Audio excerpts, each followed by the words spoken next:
Sziasztok! Ma egy újabb unboxing videóval jelentkezem.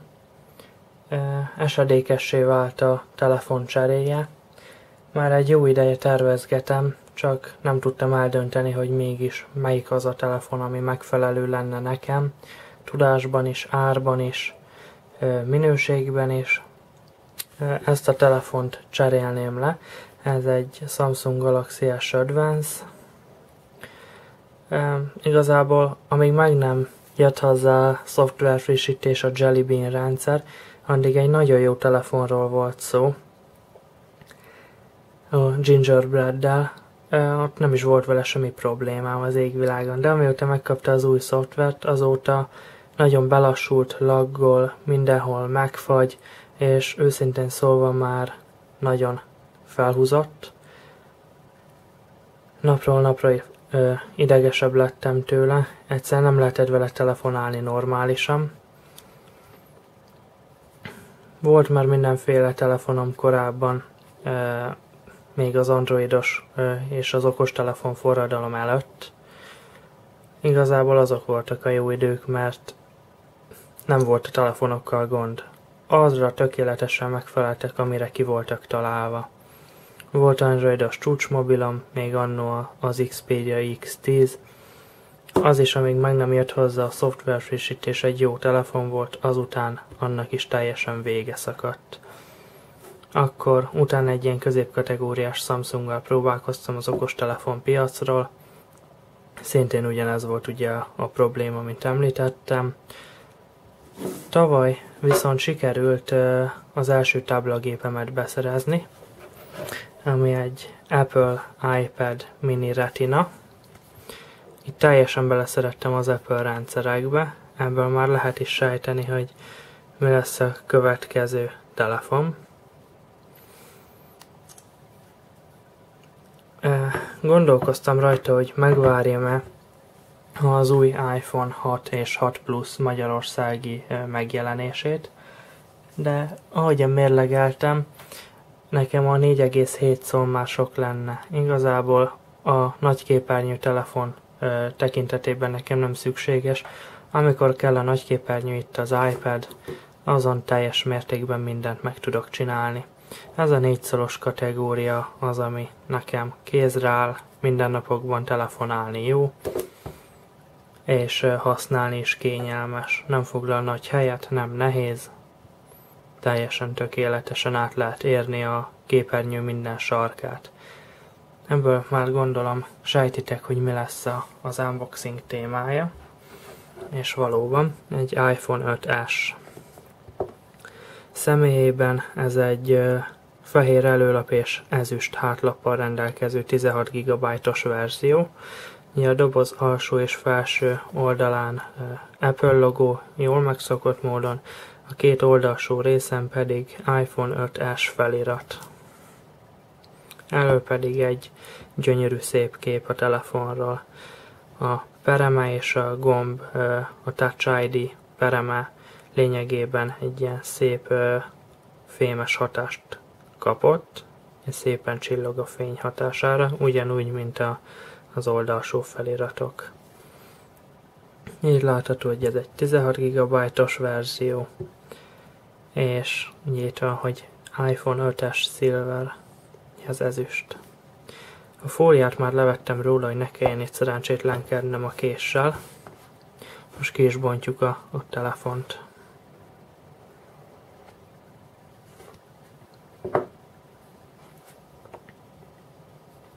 Gyönyörű. Halkító, hangosító, billentyű, itt a némító gomb,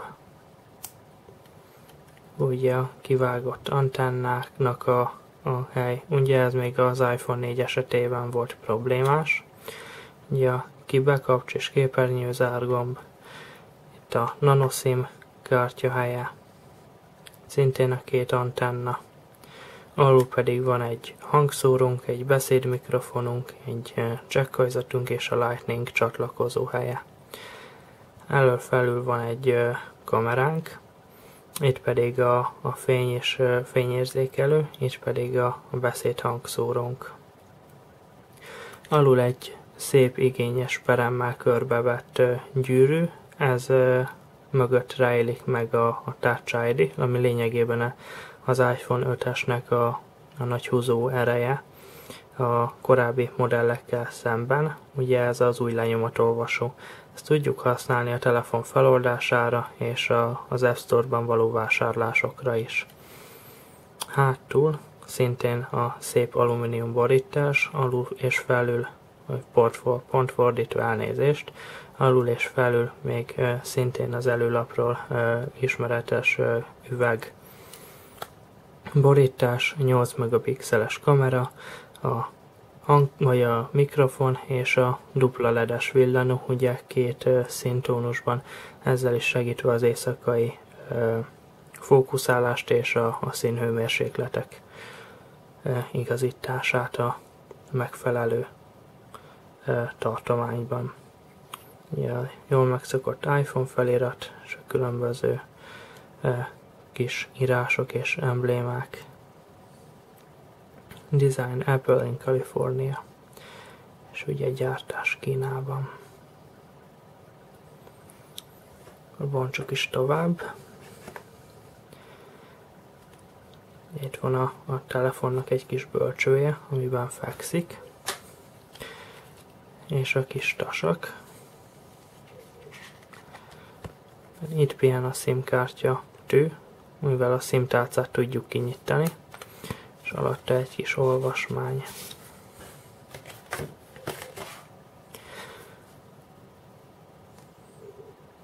Jelen esetben valami érdekes nyelven, talán cseh vagy lengyel lehet.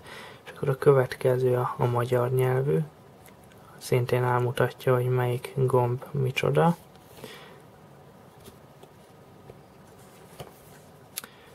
Szintén egy külföldi info, és itt a magyar leírás is. Ugye ez 1 év jótállás Magyarországon, kizárólag Apple márkájú termékekhez.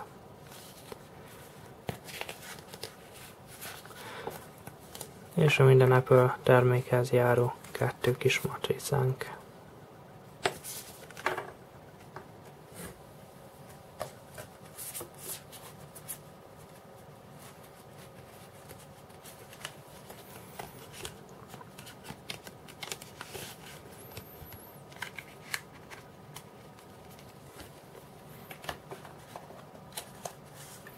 Tovább bontva a dobozt, találunk benne egy AirPods fülhallgatót, nagyon jó minőségű, már az iPad-emhez is van, és biztos állíthatom, hogy nagyon jó füles.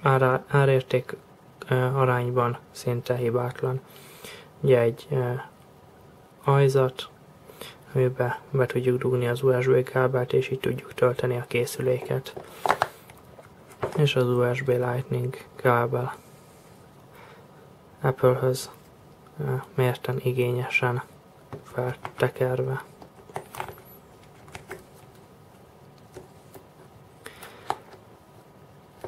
Egy pillanatra leállítom a videót, amíg beállítom a telefon alapbeállításait, és felcsatlakozok a Wi-Fi-re, továbbá beregisztrálom a készüléket, és beállítom az iCloud fiókomat. Hamarosan visszatérek. Újra jelentkezem. A telefont sikerült beregisztrálni, és bejelentkezni az iCloud fiókomba is. Úgyhogy a telefon használatra készen van. Lényegében még kell csinálni egy szoftver frissítést, ahogyan az imént láttam, már van hozzá 8.1-es iOS is, hamarosan telepíteni is fogom. Egymás mellé rakva a két telefont, ugye 4-4 hüvelykes kijelzővel rendelkezik mind a kettő. Mutatnám a kettő közti különbséget. Ugye, a Samsung az majdhogy nem full fényerőn van, sőt szerintem azon is van. Nem teljesen automatikusan volt, és az iPhone-on ez a maximum. Gyönyörű képe van, nagyon átjön a retina hatás. Szerintem a a legújabb készülékeken, mint például a Samsung Galaxy Note 4 és az új S5 külföldi kiadása, ugye, ahol már több mint 500 ppi-vel rendelkező képernyők vannak. Az szerintem teljes mértékben parasztolkítás és teljesen felesleges ez a QHD. Ez a 326 ppi is tökéletesen elég, sőt még sok is. Legalább nem terheli le annyira a hardware-t, sokkal gördülékenyebb az egész. Az Android rendszerről már megtanultam, addig jó egy androidos telefon, amíg még új. Ahogyan egy pár hónapos korba belép, utána már kezd lassulni, kezdenek előjönni a problémák vele. Egymás mellé rakva a 4 hüvelyk és a 7,9 hüvelykes kijelző. Az iPad mini Retina és az iPhone 5-es. Lényegében sokat gondolkoztam, hogy melyik színből is válasszam az iPhone-t. Ugye van egyszer a fekete előlap és ugye a Space Gray névre hallgató ilyen szürkés hátlappal. A 3 verzió közül talán ezt tetszett legkevésbé. Az arany és az ezüst között gondolkoztam leginkább. Az arany sokak számára úgy tűnik, hogy nagyon hivalkodó és csicsás, viszont élőben a 2 telefon között alig van különbség. Nagyon szép, gyönyörű kidolgozása van az aranynak is, nem olyan feltűnő, mint azt előre gondolnánk. Ugye ez már az iPhone 6-nál egy kicsit máshogy van, ott sokkal élénkebbek a színei az arany, vagy sokkal élénkebb az aranytónus a hátlapon, mint még az 5-esnél volt, vagy van. Viszont kicsit gondolkoztam, és az ezüst mellett döntöttem, mivel nagyon bevált ez a színkombináció nekem az iPadnél is, és nagyon tetszik.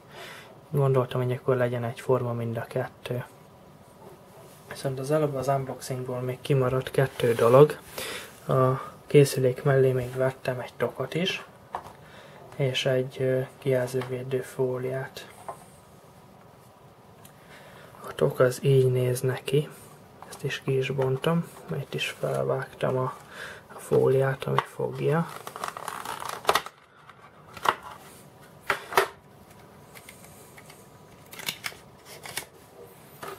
Ez egy teljesen áttetsző tok, műanyag, de egyébként rugalmas. Úgyhogy reméljük, hogy védeni fogja a készüléket. Későbbiekben még biztos, hogy fogok hozzá különböző tokokat venni. Az eredeti terve az egy Ozaki Jelly Bean volt, ez a 0,3 mm vastag és 3 g tömeggel rendelkező kis szilikontok, viszont olyan nem volt a boltban, úgyhogy ezt majd internetről fogok rendelni. És a kijelzővédő fólia az egy ilyen 3 darabos készlet, ennek viszont kedvező ára volt. Ha jól emlékszem, akkor olyan 1500 forint körül volt a 3 darab. Ezt most nem bontom ki nektek, viszont hamarosan fel fog kerülni a készülékre, ez is és a hátlapot védő tok is. És hogyha felkerült, utána be fogom mutatni még, hogy hogyan passzol a készülékre a tok, esetleg valahol eláll le, különböző érdekességeket még. Plusz, hogyha felkerül a 8.1-es iOS, akkor meg fogom mutatni azt is, így egyúttal a 2-t. Egyelőre nagyon elégedett vagyok a telefonnal, és majd meglátjuk, hogy a hosszú távon hogy fog viselkedni. Úgy érzem, hogy nagyon jól jöttem ki ebből a telefonváltásból, mert ugye erre a hét végére van kitűzve az iPhone 6 rajtja, a 24-ére, akkortól lehet előrendelni a szolgáltatóknál, és 31-től lesz teljes mértékben elérhető Magyarországon. És ez pont jól jött ki az iPhone 5-esre vágyóknak, mert ezen a héten hétfőn, azaz 21-én, nem 20-án, jobban mondva, olcsóbb lett a készülék több mint 50 000 forinttal, és én is meg tudtam spórolni több mint 50 000 forintot, hogy kivártam a megjelenés hetét az új iPhone-nak. Mint mondtam, nekem az teljesen felesleges lenne, nem lenne kihasználva az a nagyobb képernyő, és igazából szerintem másban nem is nagyon tud többet. A kamera állítólag sokkal szebb képeket csinál, de én az összehasonlító videókon, így az amerikai fórumokon olvasgatva, én ezt nem láttam különbségét, hogy a kettő összehasonlító fényképen. Akkor mondták még azt is, hogy gyorsabb a processzor, ugye 40%-kal, ha jól emlékszem, 40%-ot mondtak. Szerintem teljesen gördülékeny, de megmutatom. Úgyhogy teljes mértékben nem kérdez semmit, akárhova lépek be, sehol semmi megakadás, minden gördülékenyen zajlik. Úgyhogy semmi olyan nincsen, mint ami az androidos rendszereknél elő szokott fordulni. Úgyhogy nem látta értelmét az A8-as chipnek. Plusz abból tudtam következtetni, hogy ugyanez a hardware van az iPad mini Retinában. Nagyobb képernyőn, ugye itt már 2536-os a képernyő felbontás, ha jól emlékszem, de mindjárt megnézem pontosan. Legegyszerűbben ebben a 3D Mark programban lehet.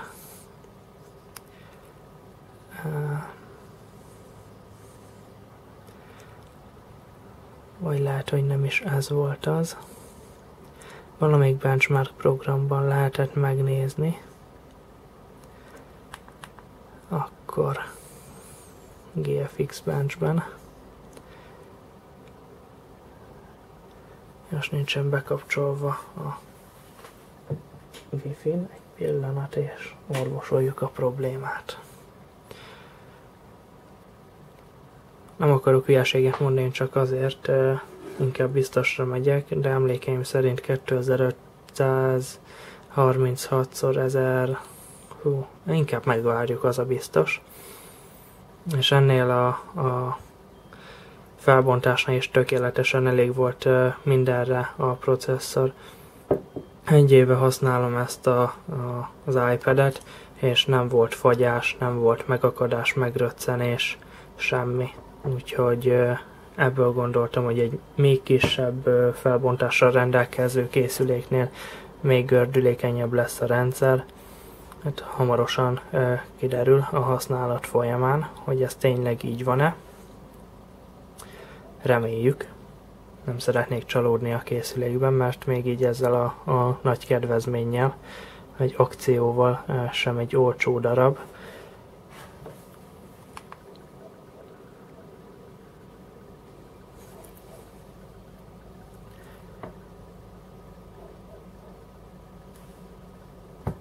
Esetleg valami kérdésetek felmerülne a készülékkel kapcsolatban, vagy bármivel, nyugodtan írjatok kommentben, szívesen válaszolok. Esetleg, hogyha valamilyen videóbeli kérés lenne, azt is nyugodtan kérjétek, és akkor megpróbálom teljesíteni.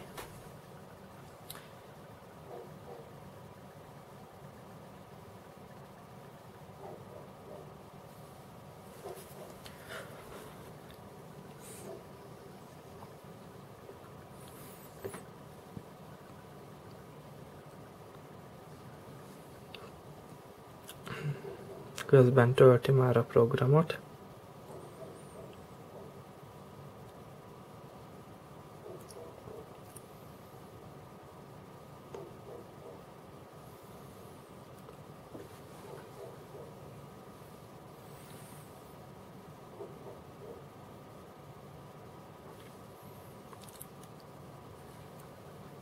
Tehát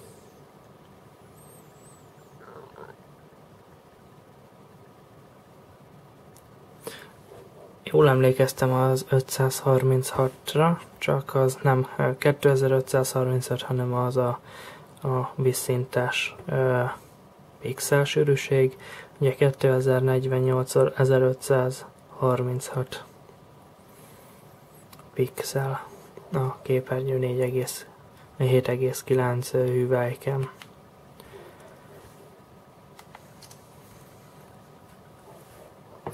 Egyelőre ennyi lenne a videó, köszönöm szépen, hogy megnéztétek, hamarosan jelentkezem az iOS 8.1-jel és a dock bemutatásával, amikor már rajta van a készüléken. Köszönöm, sziasztok! Újra jelentkezem egy rövid kis videóval. Sikerült felrakni a telefonomra a hátlapot. Ilyen sima, egyszerű, átlátszó műanyag hátlapról van szó, ilyen a kicsomagoló videójában is mutattam. Picit ilyen ruganyos, kicsit rugalmasabb anyaga van ennek a műanyagnak. Eddig nincsen vele probléma, talán annyi, hogy egy picit csúszós, hogyha nedves a kezünk, vagy hogyha túl száraz. Kijelzővédő fóliát is felraktam. Egy picit elcsúszott felfelé, de annyira nem vészes igazából. Időközben belaktam a telefont és pár alkalmazást feltelepítettem, amiket legtöbbször használok. Lényegében még egy picit szokni kell az Android után, mint telefon, attól függetlenül, hogy már egy éve használom az iOS-t iPad-en.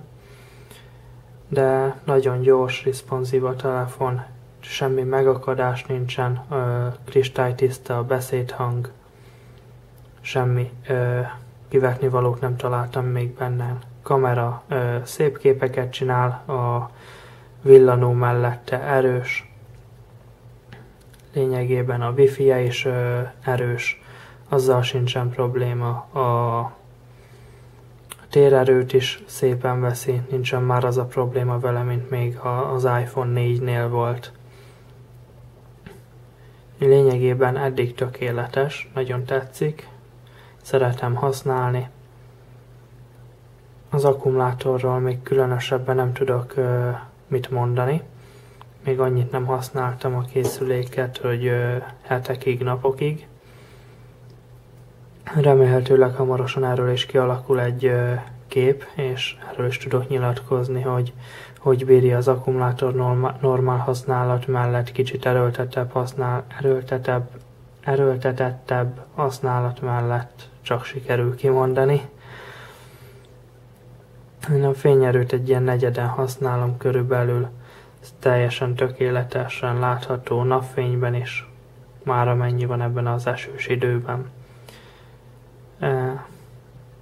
Egyelőre ennyit szerettem volna elmondani a telefonról, későbbiekben majd, ha valami még kialakul, vagy valamit észreveszek vele kapcsolatban, akkor úgy is fogok jelentkezni, de hogyha nektek is valamilyen kérdésetek lenne ezzel kapcsolatban, akkor nyugodtan írjátok meg kommentben, és megpróbálok segíteni, és arról is videót csinálni esetleg. Köszönöm, hogy megnéztétek, sziasztok!